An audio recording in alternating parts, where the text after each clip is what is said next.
right now. Don't say you're on the run to the other side, my love.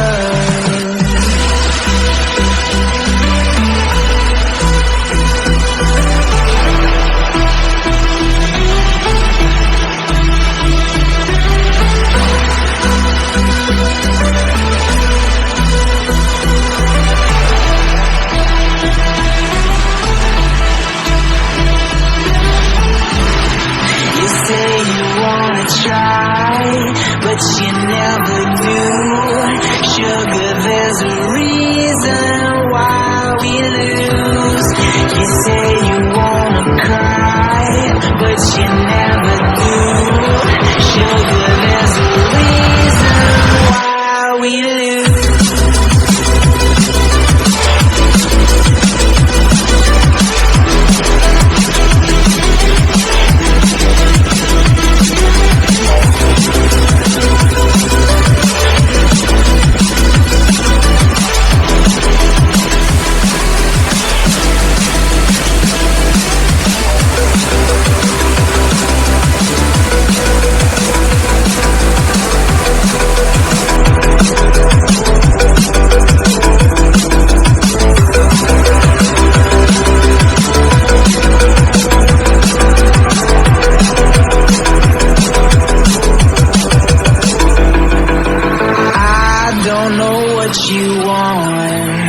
Let's have a bit of fun till I downfall.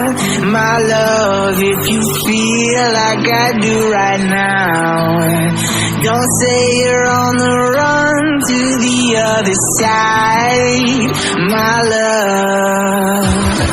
You say you wanna try, but you never do. Sugar, there's a reason why we lose.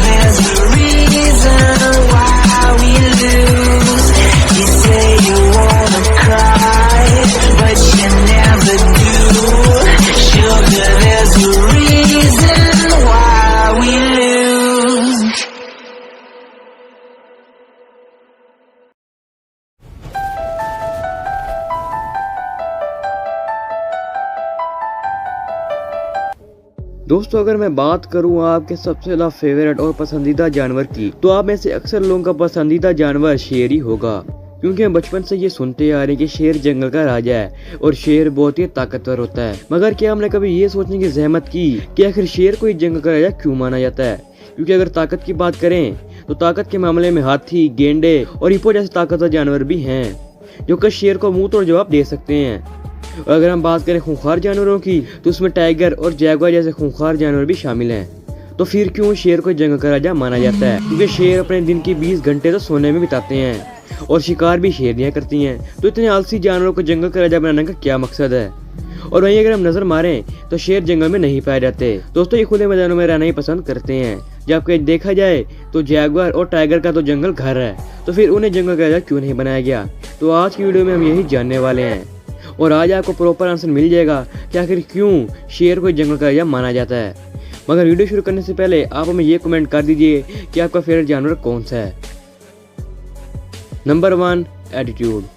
दोस्तों पहली चीज जो शेर को जंगल का राजा बनाती है वह है उसका फेयरलेस एटीट्यूड। दोस्तों ये प्रूव हुआ है कि शेर एक काफी निडर और ताकतवर जानवर है। दोस्तों शेर का मानना ये है कि हर काम एक आखिरी कोशिश के लायक होता है और चाहे शेर के सामने कितनी बुरी सिचुएशन आ जाए वो उसका बहुत ही बहादुर सामना करता है। और दोस्तों एक चीज़ जो शेर में देखी गई है वो ये है कि ये कभी भी अपने दुश्मन को पीठ दिखाकर नहीं भागता। और अगर बात आ जाए इनके परिवार की, तो ये अपने खून के आखिरी कतरे तक लड़ते हैं और अपने परिवार के लिए अपनी जान भी दांव पर लगा देते हैं। Number 2, there lifestyle. अब दोस्तों पहले हम ये जान लेते हैं कि आखिर एक राजा कैसे जीता है। दोस्तों राजा सबसे पहले एक आवाम का परिणाम करता है, एक ऐसी आवाम जो उसके ताबे रहे और उसका हर हुक्म माने और दूसरा काम जो बादशाह का होता है वो है अपनी आवाम की मदद करना और अपनी आवाम के लिए अपनी जान तक दांव पर लगा देना। और एक बादशाह का अजीम मकसद ही अपनी आवाम की रहनुमाई करना ही होता है। वहीं अगर हम शेर के लाइफस्टाइल के बारे में देखें तो उसका लाइफस्टाइल भी एक पूरे के पूरे राजा की तरह होता है।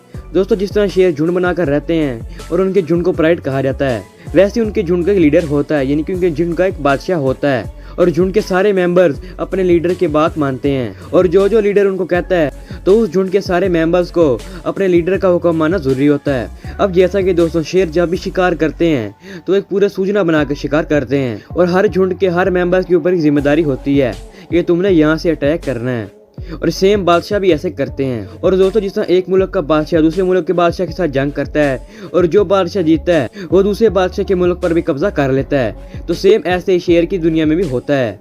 दोस्तों, एक झुंड का लीडर दूसरे शेर के झुंड के लीडर के साथ लड़ता है और जो सा लीडर जीतता है वो दूसरे झुंड के ऊपर कब्जा कर लेता है और इस तरह उस लीडर के पास ताकत भी ज्यादा हो जाती है। तो दोस्तों, इतनी सारी बातें सुनकर आपको पता चल ही गया होगा कि एक राजा और एक शेर की जिंदगी में ज्यादा डिफरेंस नहीं होता।